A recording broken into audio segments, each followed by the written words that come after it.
Thanks, guys. There you go. Eddie, 3 changes. The big one probably being 10.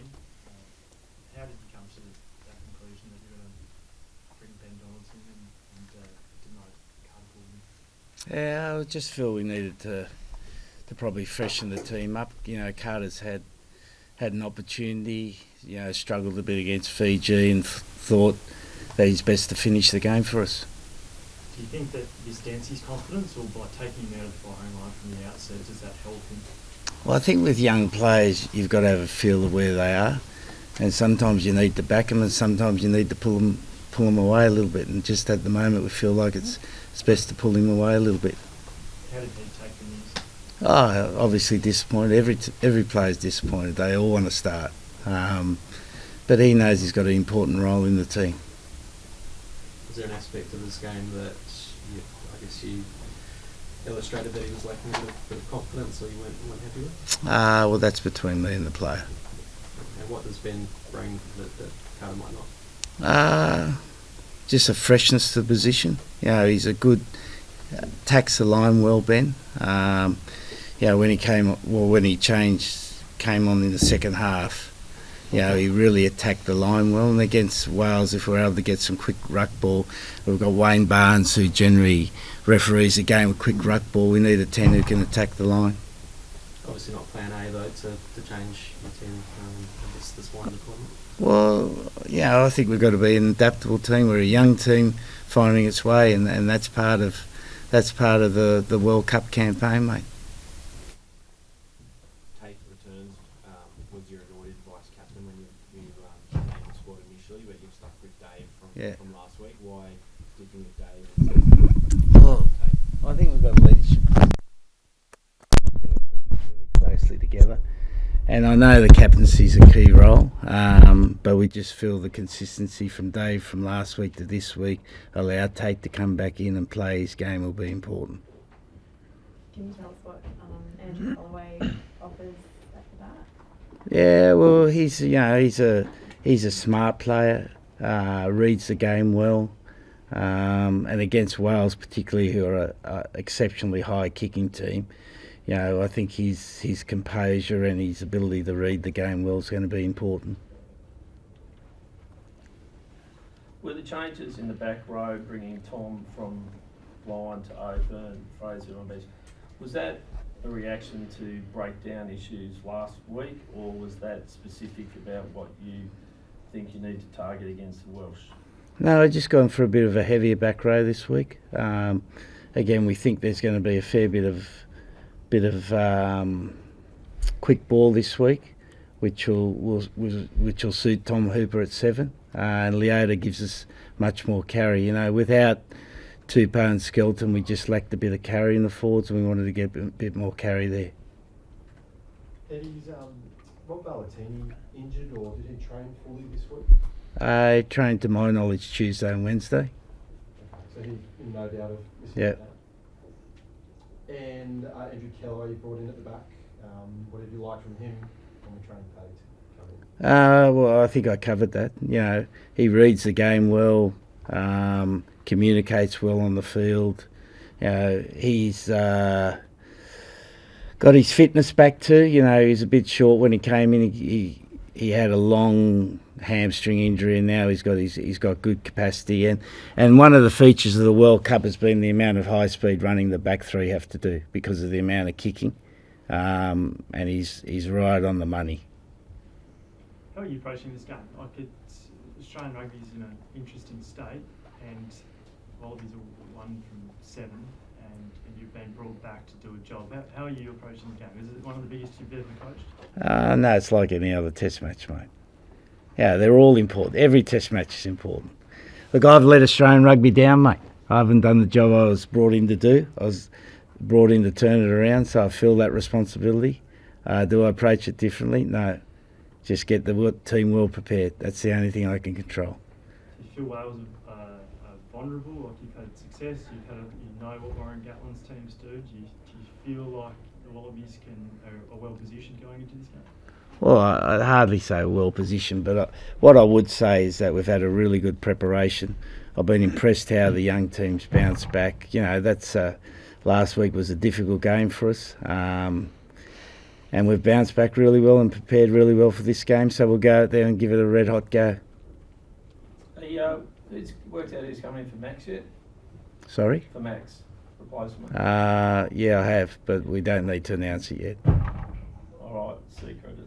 No, but we'll get this game out of the way, mate. Okay. Is that all right? Yeah, it's all right.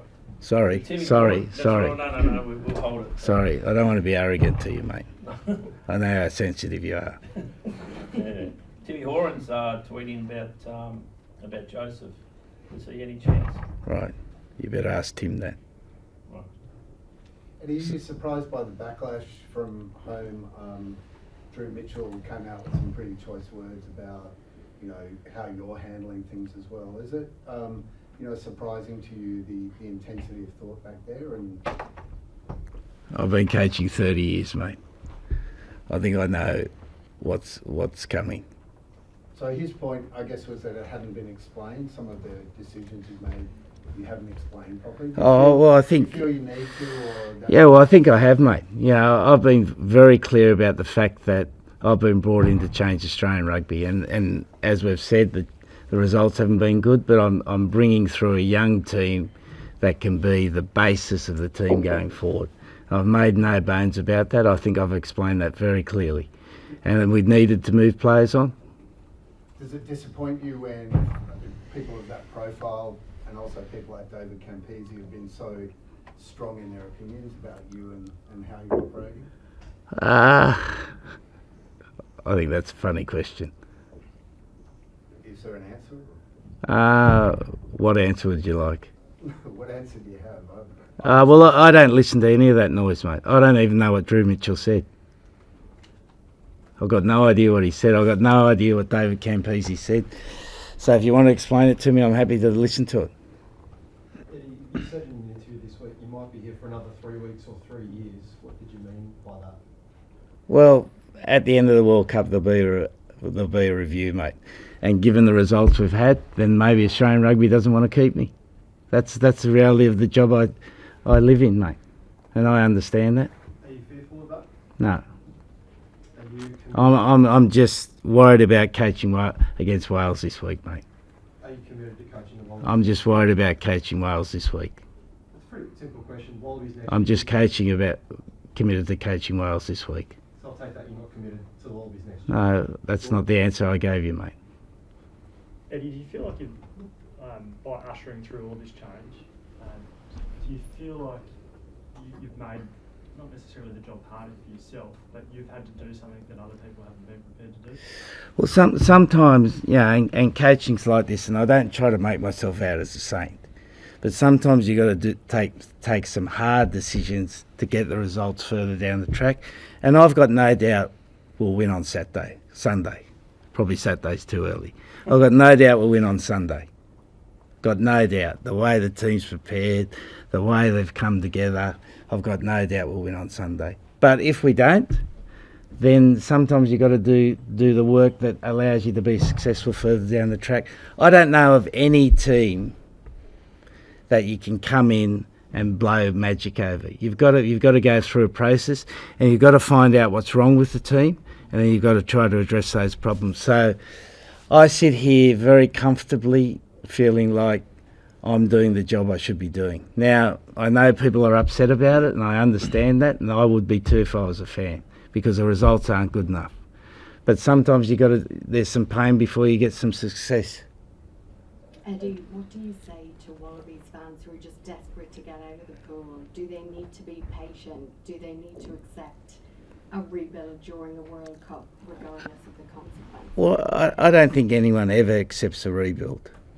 No one likes a rebuild, do they? Like, everyone wants results, and they want results immediately. So all I can say to the fans is that we're working every day to get better. And there's no more I can ask for my players. There's no more I can ask for my staff. Everyone's working well as we can. And we're We're working to improve the team. And sometimes it hasn't been good enough, and I apologise for that, and that's my fault. And as I said, following the question up the back, I'm happy to take full responsibility for that. It comes down to me. I'm happy to accept 100% responsibility for it. When you say that, and before you said you've let Australian rugby down to this point, do you look back at the last 6 or 8 months and think there's anything you could have done differently, would have done differently? No. But I don't accept the results. And have you seen then enough signs of what you want to see to sort of encourage you that Yeah, we've seen little green shoots, and I just see, some of the good young players coming through now that are really going to be great players for Australia in the future. We've seen teams lose pool matches in World Cups and other sports and bounce back, like South Africa did it obviously in Japan. The Matildas did it at home this year, lost it and had a do-or-die game in pool, and they went all the way to a semi-final. Is there motivation in those previous examples for you as a coach or for the team that it's not the end of the world losing a game in the pool stage? Wouldn't say I get motivation from it. I'd say that we're alive, mate. All you got to be is alive. And if we beat Wales on Sunday, we're alive, and that's all we've got to be. Does it in some ways suit the Australian psyche because we love a challenge, we love being an underdog in many aspects? Well, we were always going to get this game at some stage. Now, it's come a little bit earlier than we thought it would. So we've got an opportunity to show on Sunday whether we can fight and really grind out get the result we need to get. And I'm confident we can. Eddie, what's your relationship with Warren Gatland like? Are you looking forward to linking up with him again? Yeah, no. Always got on well with Warren. We usually have a curry together when we were coaching the Six Nations, but it's a little bit different out here. We're in the middle of nowhere, so it's hard to find where you could get a curry. It was his 60th birthday last week. First time it was his 60th birthday last week when Fiji beat Australia. Any message to him ahead of this game? Not really, mate. What are your thoughts on the job he's done with Wales? Yeah, no, good job, mate. He's been interesting. He brought some young players in, now gone back to the more senior players. Yeah. Have you seen a change in style from what Wayne Pivac was trying to do?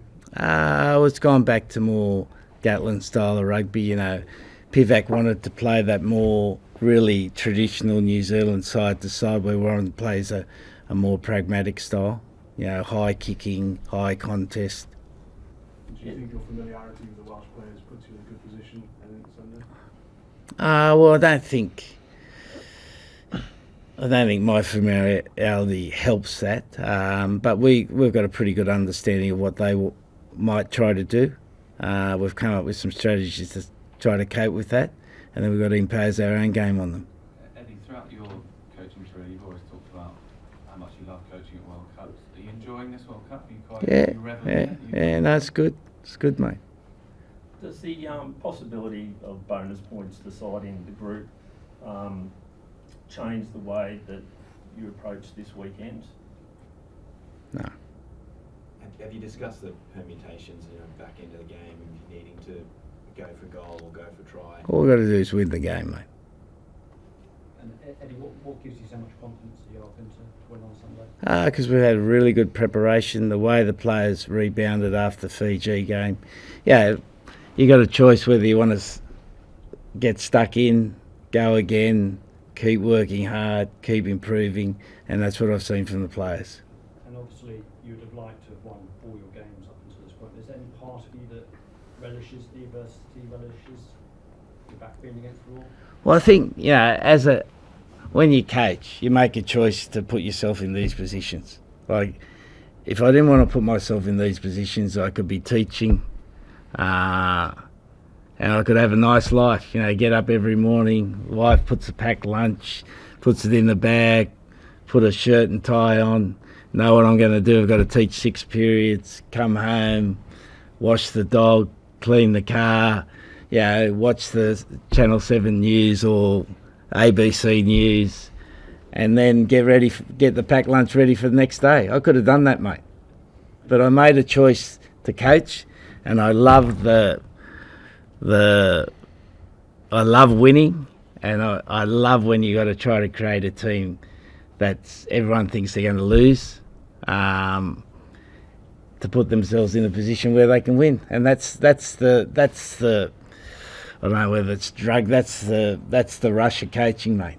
You know, and you get more people when they smell blood. Like, we've got 10 times more than we normally have in an Australian press conference because people smell blood.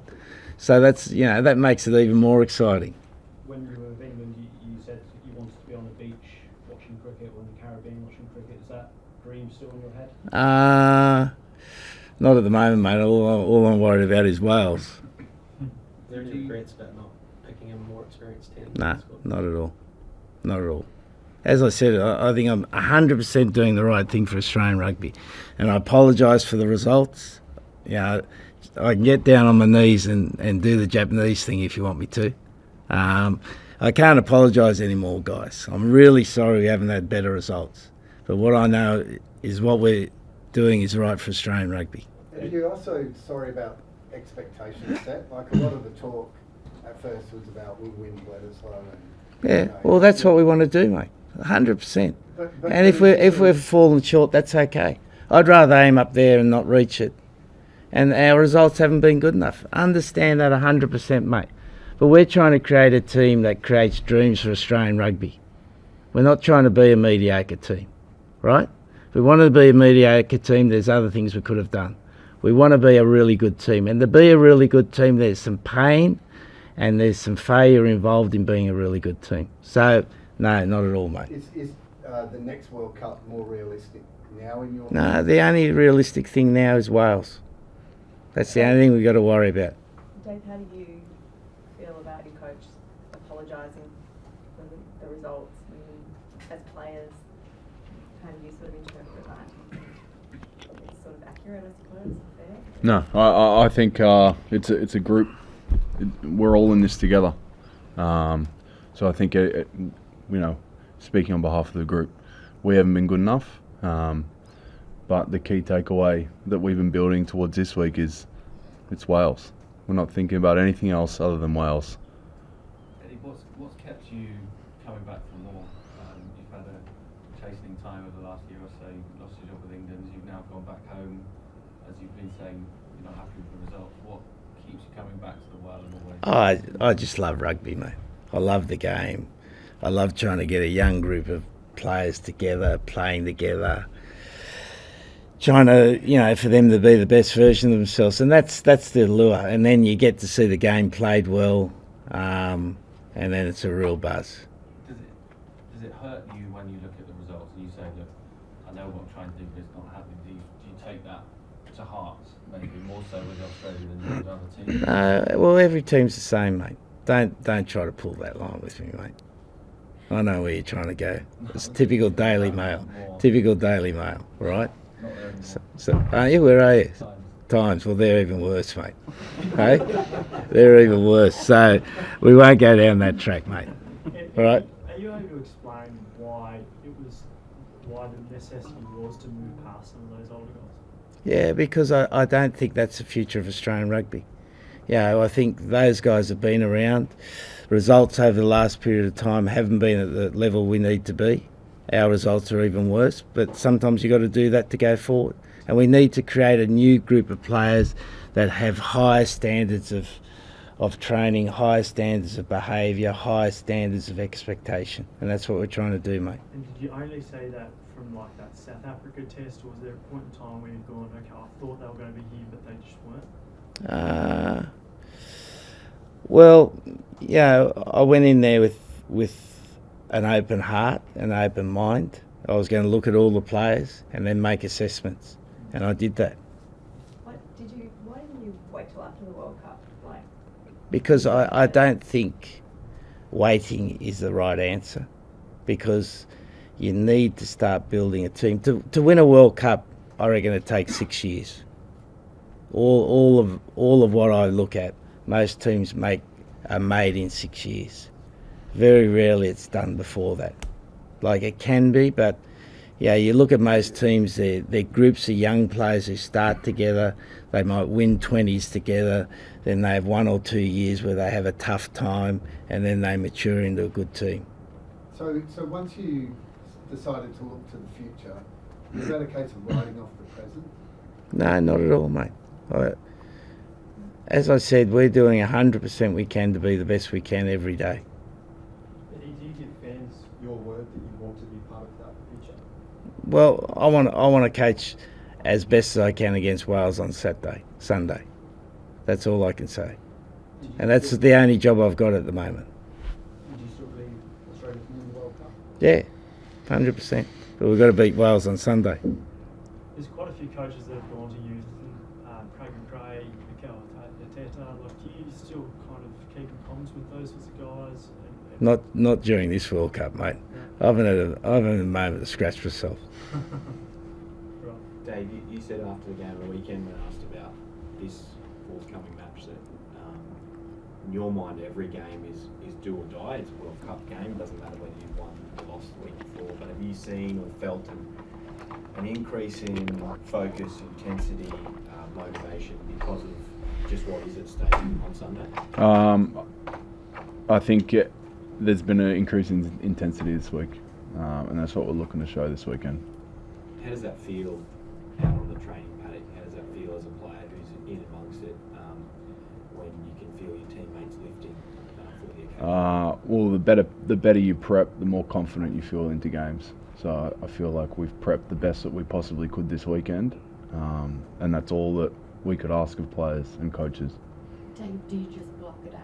Do you have to block out all the noise, all the pressure, kind of shield the young players from that? Yeah, I think there's pressure in every game when you represent your country. I think sort of that's testament to the people that come to the room when teams aren't going so well. So that's just a part of sport, and everyone's accustomed to that now. The younger group, the benefit of having a younger group is they're pretty quick to forget and move on to the next job, and that's what we're doing. That's all we can do, and yeah, we're ready for a battle this weekend.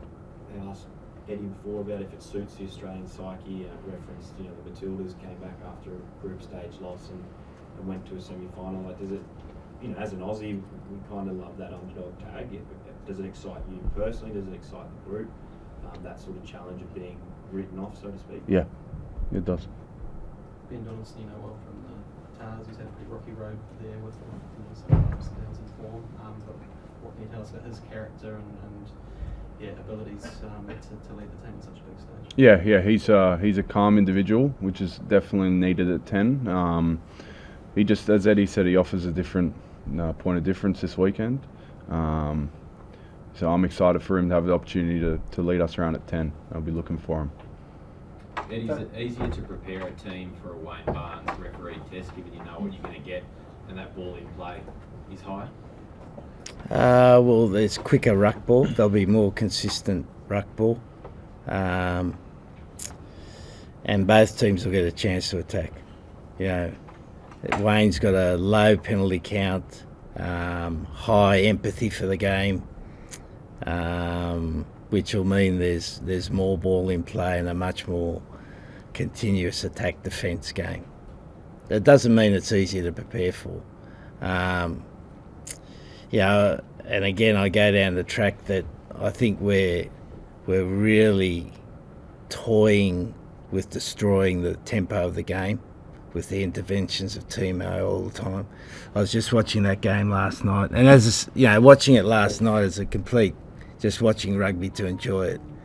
It really annoyed me how many times we get a try scored, then we go back for some technical issue or unintentional foul, and then we're just taking away the whole feel of the game to try to make it perfectly correct, and it's not improving the game, and I don't know whether it's making the game safer either. Last couple, if any more things, girls. What do you think? You watched that game last night, injury to DuPont, big question mark over him. How do you think it would affect or maybe take the wind out of the sails in the World Cup if the absolute star of the show is not there or not there for a good week? Well, it doesn't affect us on Sunday and doesn't affect Wales on Sunday, and that's the only thing I'm worried about, mate. Does it affect France's chance of winning? Oh, well, I'm not really too concerned about France at this stage. I've got enough on my plate here. Sorry, Eddie.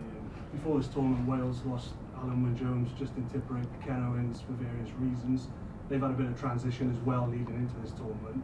They sit on top of the group with 2 wins and 2 bonus points. With that in mind, have you been impressed with how they've handled losing those big guys? Yeah, well, you know, they're going through a generational change as well. They've handled it really well, yep. Eddie, would you get on injuries? I mean, this predates your time. There's been a lot of soft tissue injuries amongst Australian players going back 2 or 3 years. Do you have a theory on why that is? Yeah, I do, but it doesn't affect our game on Sunday, so I'm not going to give it to you. Even though you've lost a couple during this tournament? Yeah, but I don't think we've got an exceptional high injury rate at all. Last one, if there's anything else. Dave, you're a club mate of